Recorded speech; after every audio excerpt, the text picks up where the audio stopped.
Port Charles has never been darker. Blood, betrayal, and brutal revenge erupt in the most shocking turn of events yet. Drew Cain crosses the line, and there's no going back. Drew Cain was once a hero, decorated Navy SEAL, loyal friend, a man of reason and honor.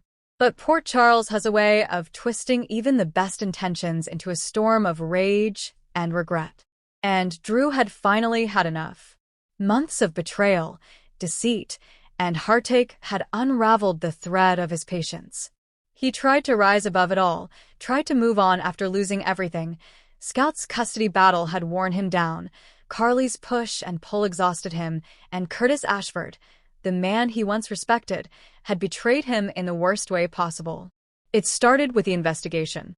Curtis had secretly collaborated with the WSB, offering Drew's personal combat files in exchange for immunity regarding Trina's kidnapping debacle. Drew's darkest missions, classified and buried, were now exposed.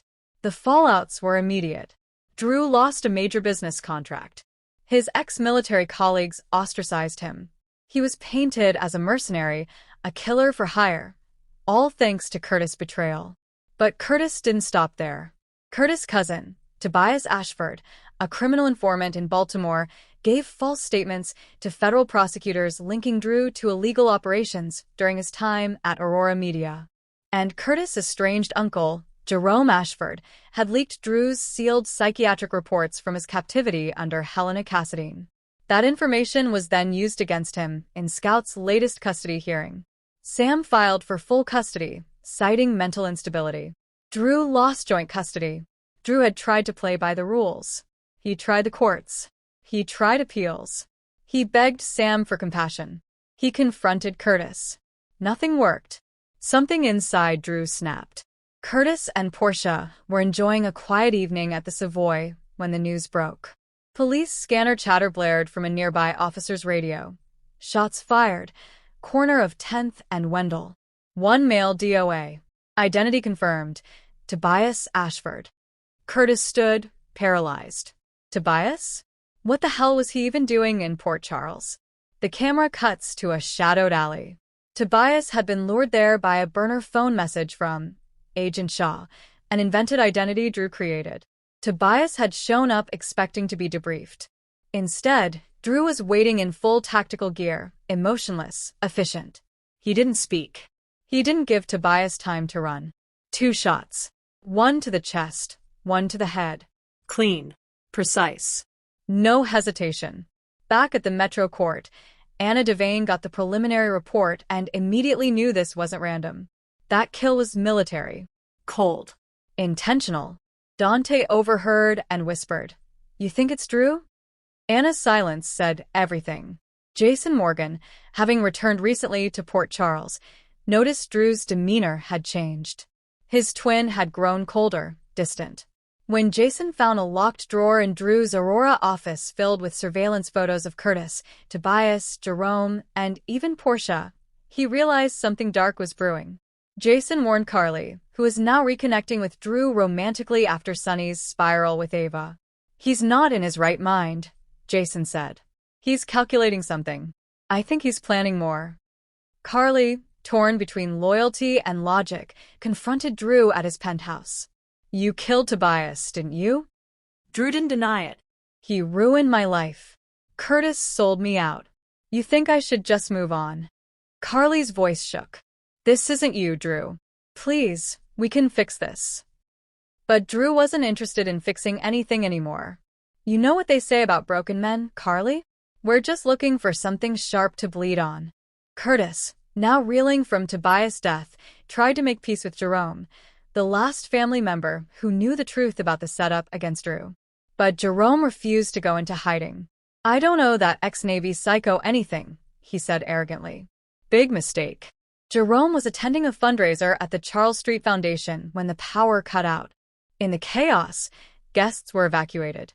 In the basement of the building, Jerome tried to find a back exit. Instead, he found Drew waiting.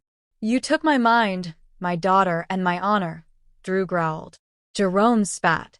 "I gave the courts the truth. You're unstable." Drew pulled out a suppressed Glock. I found clarity the moment I realized justice doesn't come from the courtroom. A single shot echoed beneath the streets. Jerome was gone. Jordan Ashford led the task force that found the body. It was staged in a symbolic way. Jerome's hands were tied behind his back with military cable wire, his mouth taped shut with a note attached. Jason tried to get to Drew before the police. He found him by the docks, just as Drew prepared to board a private boat. Jason stepped in front of him. "You need to turn yourself in." Drew's jaw clenched. "Would you have if it were Danny they took from you?" Jason didn't flinch. "We both have blood on our hands, Drew. But what you're doing, this ends you." Drew handed Jason a duffel bag. "Scout's birthday present. Don't let Sam tell her I was a monster." Seconds later, sirens wailed. Police lights cut through the fog. Drew lifted his hands, surrendering. Anna cuffed him personally. "I loved you like family," she said softly. "I know," Drew replied. "That's why I didn't kill Curtis." News of Drew's arrest shook Port Charles to its core. The town was split. Some, like Carly, Jason, and even Nina, blamed Curtis and his relatives for driving Drew to the edge.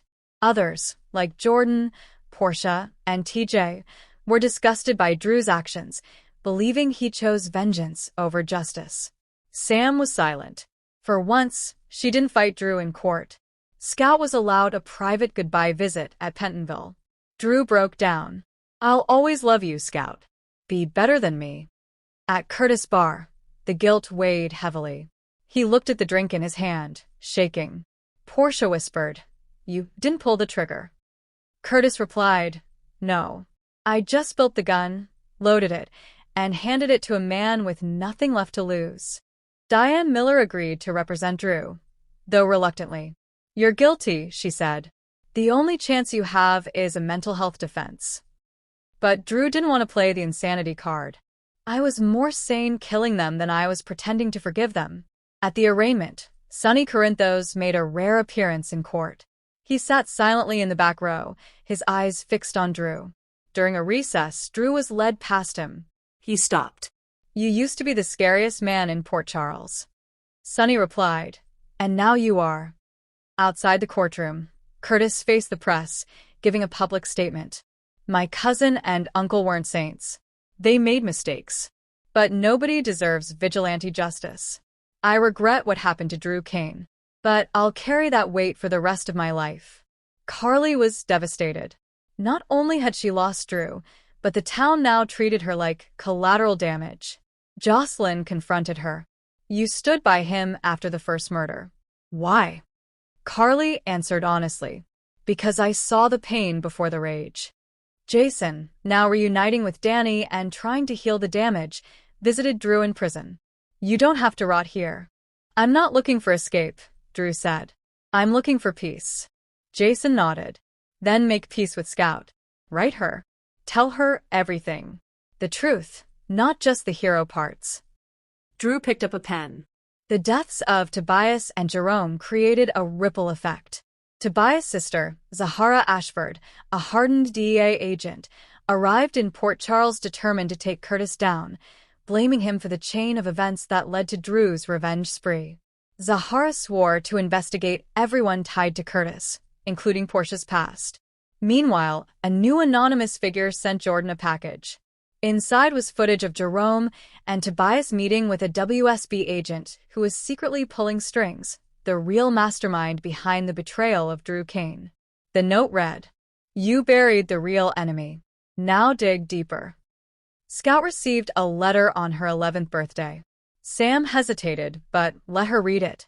In Drew's handwriting, "My little warrior. Sometimes heroes fall. Sometimes they break. But real strength is owning your choices.